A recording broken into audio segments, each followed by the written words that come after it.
please. them in more detail? Yes, please. Okay. So the first one that I see there says how to pick out excellent gosanke, right? And, Right. I would say the first part of that is to know what a gosanke is. You guys, there are make sure many you know different what this varieties is. of koi, right? Right. And gosanke means like the big three-colored fish. So there are three varieties: kohaku, taisho sanke, and showa sanshoku. And those are what we call gosanke. Those are kind of the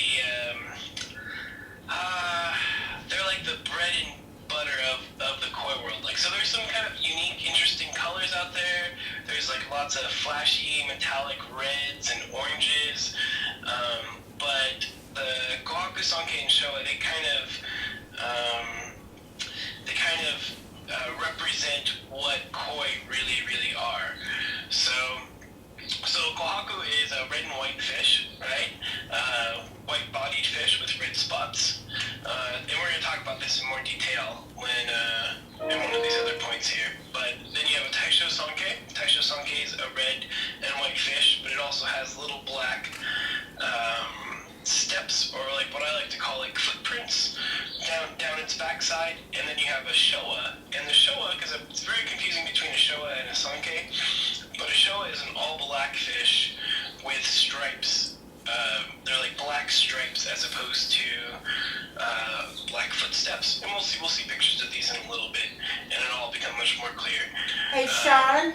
But those are the kinds of fish we're talking about today. Okay, Sean. Yes, Robin. One of the things that I find talking with hobbyists is they don't know what taisho means. Oh, tancho? No, what was it? You said the sanke was a what? Taisho? Taisho sanke. Yeah, What taisho does- sanke. So the word taisho sanke, those are like two different words.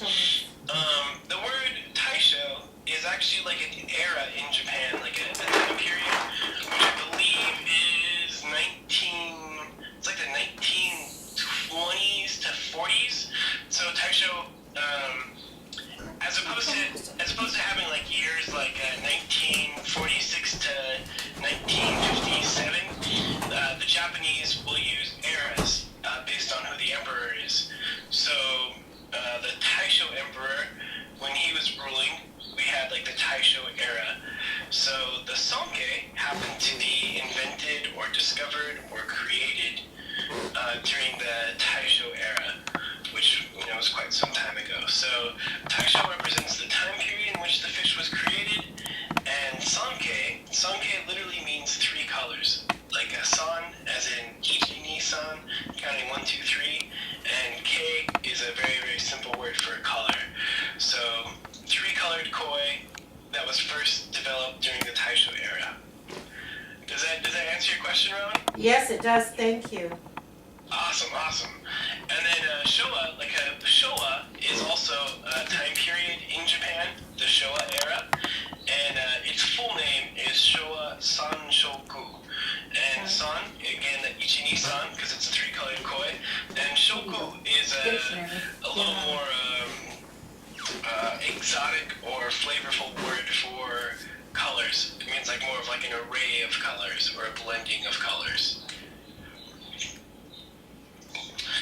So do we have any more questions on what we're looking for? I mean, this is just what we're going to be talking about. We're going to be talking about these three varieties. Okay. The body shape and pattern would be in your books. We didn't put it up here on the... I see it. Is it this one right here? Yeah, Sean, which picture do you want them to look at as you're talking? For body shape? If we're going to talk about body shape, pattern, and color, let's just go to any koi picture will work, because we're going to talk about body shape for a while. Okay. Which picture do you want them to go to, dear? Any koi picture is fine. Okay. Pick one, you guys. Okay, kuhaku. Yeah, that sounds good. Is that what you're meaning, or am I narrowing it down too much. Yeah, Kohaku's great. Okay, let's go Kohaku. This one?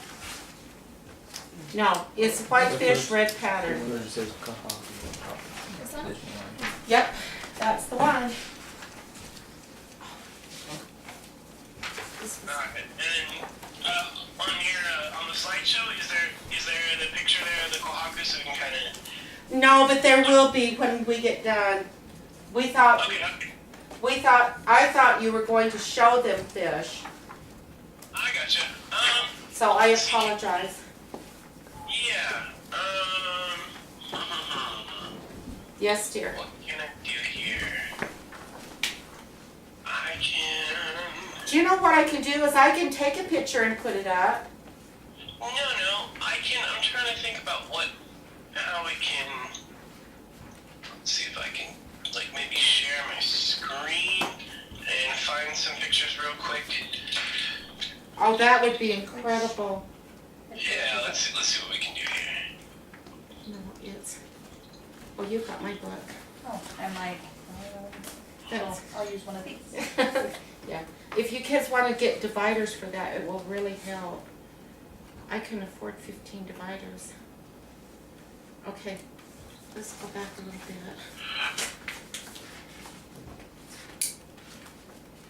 Okay, and let's see. Am I part of that? Show contacts. KOH, AKU, AKU, 1, 2. Oh, no, not, just go hop. It's my passwords. No. We have one other book. Okay, is my, you see my screen right now? Oh, beautiful. Yeah. Okay. Got it. What is that? Okay, awesome. Alright, so this is going to be sort of impromptu, so you might end up seeing, I'm going to have to use some searching for us because we're going to talk about different points here. But, so here on my screen, let's see if can we zoom in here? Yeah. Like so. So you guys can all see that okay? Yeah. Perfect. Alright, cool deal. Alright, so the first fish we're going to talk about is the Kohaku, right? And the old famous quote about Kohaku is koi start and end, like koi keeping starts and ends with Kohaku.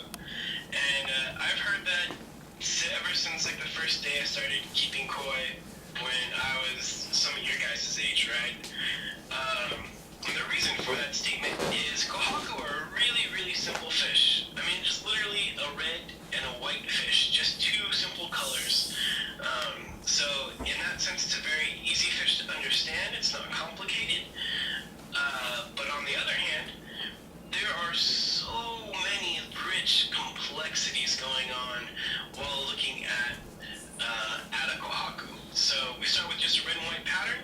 But eventually we're going to start talking about things like sashi and kiwa and depth of fukurin and all sorts of interesting things, right?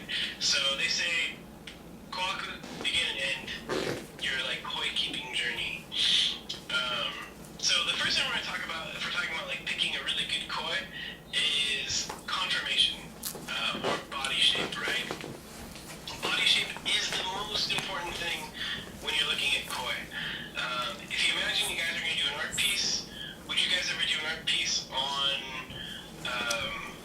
like a napkin you found at Applebee's, or like some toilet paper, or would you do your art piece on like a big beautiful canvas, right?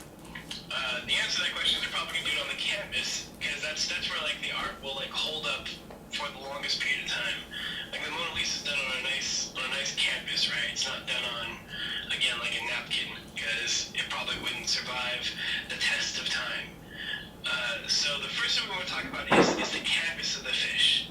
And this is sort of an overview, meaning this works for both Kohaku, Sanke, Showa, and any variety that you could imagine, really.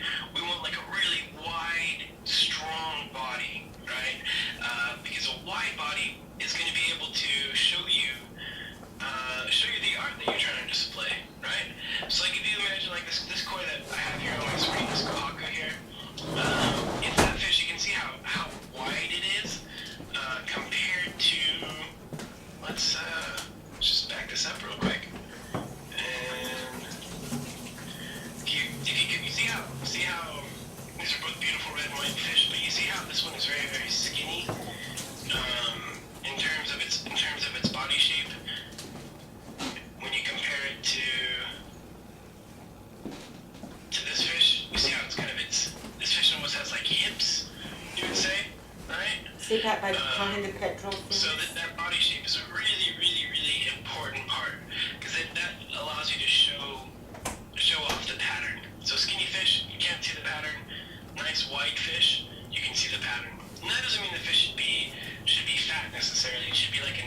wide, strong body. Because what you're showing off here is a fish that's strong, and you're showing off its power and its elegance. So the koi is able to be both a peaceful and gentle fish, but still very, very like strong in its own sense. So confirmation is number one. There's all sorts of simple things that often go overlooked when you're thinking about picking koi, but you want to make sure koi has all its parts, right? Like you want to make sure it's got 2 eyes, and all of its fins, and No Nemo. all of its scales. Make sure that its gills are in good shape, right? Like they have these gill plates here. Zoom in even more here. Also that they're not curved. Some koi you'll see the ends of the gills curl up, and you don't want that. Yeah, exactly. And that's just like a genetic mutation that's undesirable. But the gill flaps will actually like flip out compared to like a nice strong gill plate. So we want like a nice like even head shape. We want make sure the fish have fins, top dorsal fin, tail fin, barbels. You know, kois have barbels. You guys know what barbels are? No? Nope. Alright, so koi have like whiskers, like catfish do. You know, catfish have big long Yeah. whiskers. Koi actually have whiskers. They're not as long as a catfish's, but that's one of the easiest ways to tell the difference between koi and goldfish. Is goldfish don't have barbels at all. So there you go. And if you guys have any questions, like if I'm talking at too high of a level, or if I'm talking at too low of a level, please let me know, because I want to make sure you guys get the most information out of this possible. Now remember, Sean, talk about like when the head ends at the back and it goes into the body, because a lot of people don't realize that that's the forehead. Well, I call it the forehead. Yeah, sure. So, alright, we're gonna talk about, I guess, some more like body structure things. And when we're looking at a koi's head shape, right? Let's see if I can get real tricky here. Let's rock some MS Paint.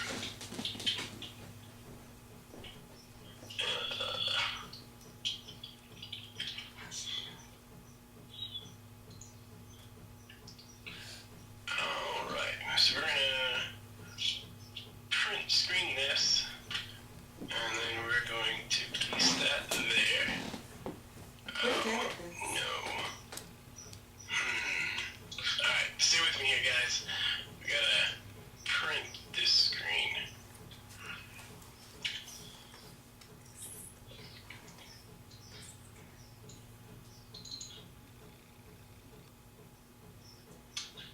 On each type of fish too, you'll find like on the Kuhaku Sonke Showa that the base is different. And so watch for when Sean's talking about that. And also the wide mouth. And he'll go into all of that for you. Okay, can you guys see that little black line I put on the screen there? Mm-hmm. Yeah. Yeah. You guys will pick that up. Okay, so this is the actual like head of the koi where that line is drawn. And many have like a lot of different head shapes, and that's partially due to like different bloodlines of Oahu, right? So later on we'll talk more about Tomiin bloodline versus Sakai bloodline, but all the fish will have different sort of head shapes, and even if we look at this koi compared to that skinnier fish you saw earlier, it's gonna have a little bit different head shape. But right on the back side of that is what Robin calls like the forehead.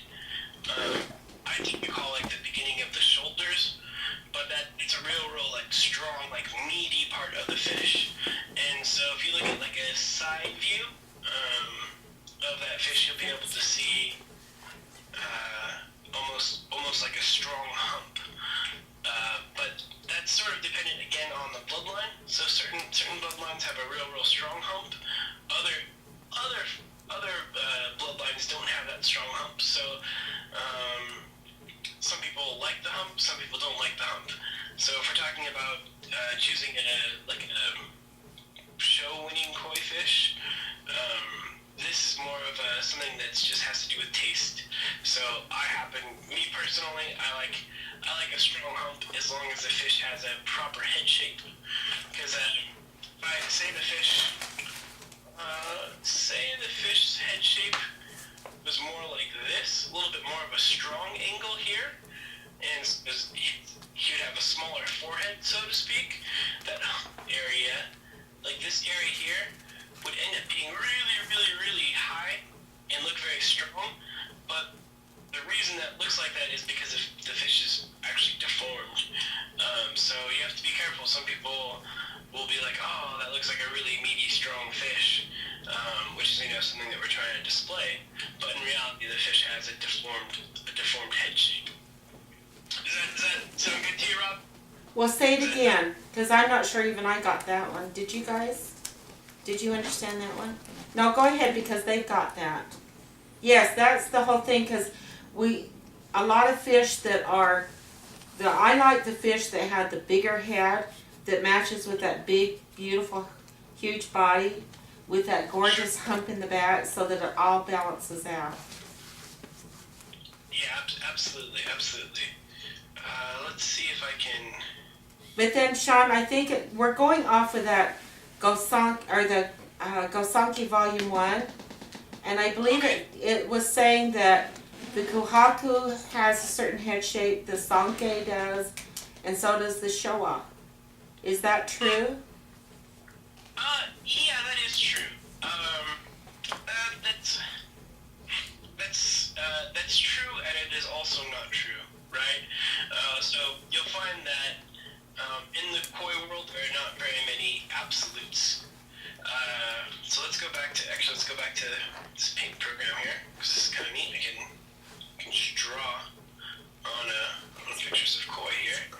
But this is actually this is like a more modern kohaku head shape, right? You see how I'm gonna focus in here, you see how that's sort of almost a V shape. You see that sort of V, right? Where in old school original kohaku, they have a much more rounded head shape, like so. And so typically old school kohaku has this really, really nice, beautiful rounded head. And if you notice this pattern here, this head pattern is sort of trying to emulate that same sort of circular on the top. So we really like that sort of round here.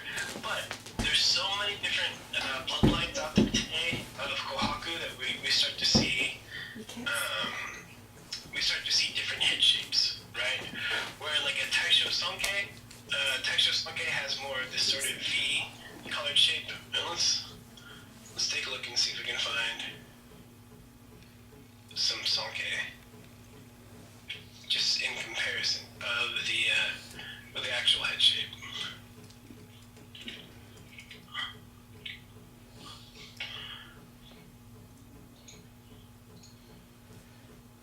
What website is this? This is actually just my website, mystickoi.com. These are some koi I've had for sale. So I just know I'm sort of familiar with these koi. This is a nice Beppu Taisho Sanke. And we can kind of see how this is more of a pointed head shape, right? So Taisho Sankes tend to have a little bit more pointed head shape when they were first designed. But Sankes have been around long enough that some of the biggest fish that have ever been bred are Taisho Sankes, and they have to have this massive cabeza, this big giant head, in order to hold the rest of the body onto the fish. So they tend to have these big rounded heads now, more of that sort of saucer shape I was showing you with the kohaku.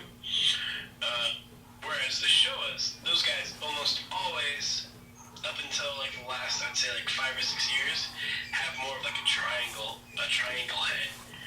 And so showas have always been like the slowest to get to be like a giant koi, right? So if you're looking for a big old koi that you're gonna take to the koi show, you want to stick with your kohaku and your taisho case, and most likely taisho case, just because those breeders have really focused on the growth. Or the show, there's so much more color going on with the depth of black and sumi, things like that. Let's see if this is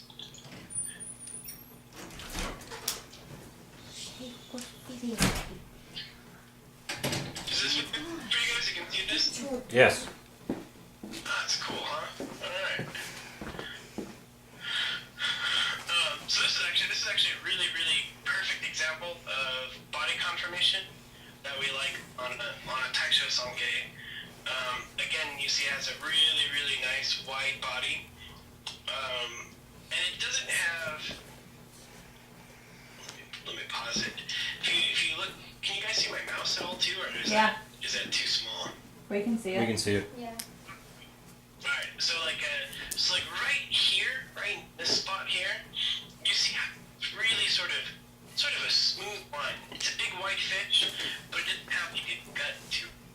A lot of big koi will have sort of this gut shape to it, and we don't like that. We don't like that gut. It tends to mean that the fin, the tail here, that this joint is very weak and it's really short. So you'll have a big it's kind of like a bodybuilder who doesn't work out his legs at all. Like he's got these big shoulders and these big arms, and then he's got these little like baby chicken legs, and it just looks ridiculous. So in our sonkeis, we want the same thing. We want like a real strong tail joint that can help support this like massive section here. You guys are all getting that? That's all making sense to you guys? Yep. Yeah. Cool. So we talk a lot about body shape, right? And the reason we talk a lot about body shape is because it really is kind of the most important thing. If you're at a koi show and your fish is deformed, like it's missing eyeballs or doesn't have its barbels or it's too skinny, no one's really gonna give that fish a second look. Even if it has like really bright red color, it's not gonna matter because conformation is the first and foremost, like most important thing. But conformation tends to be like the most boring thing. And I noticed that people, when you look at a koi, very rarely you're like, oh my gosh, look at the bottom of that koi. Most people are saying, oh my gosh, look at that cool like red spot on this fish, or look how the pattern looks like Mickey Mouse, or something that's a little bit more interesting. And you'll start to understand, like you'll learn more about conformation in koi just by looking at koi, like comparing two koi, especially from two different breeders, because you'll see how much of a different body they have. So I think that's a lot on body shape. We should start talking a little bit more about color and pattern. Does that sound good to you guys? Yep. Robin, do we want to go back to that PowerPoint? I want to see what's on that. Okay, Next spot there. it says water quality to grow gosanke. Okay, well, I guess we need to go Sounds about over as real old as quick, your dad. like the pattern and color, right? So we'll keep going on that for a sec.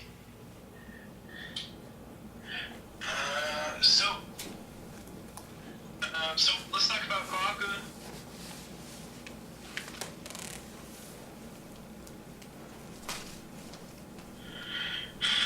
Kohaku is a red and white fish, right?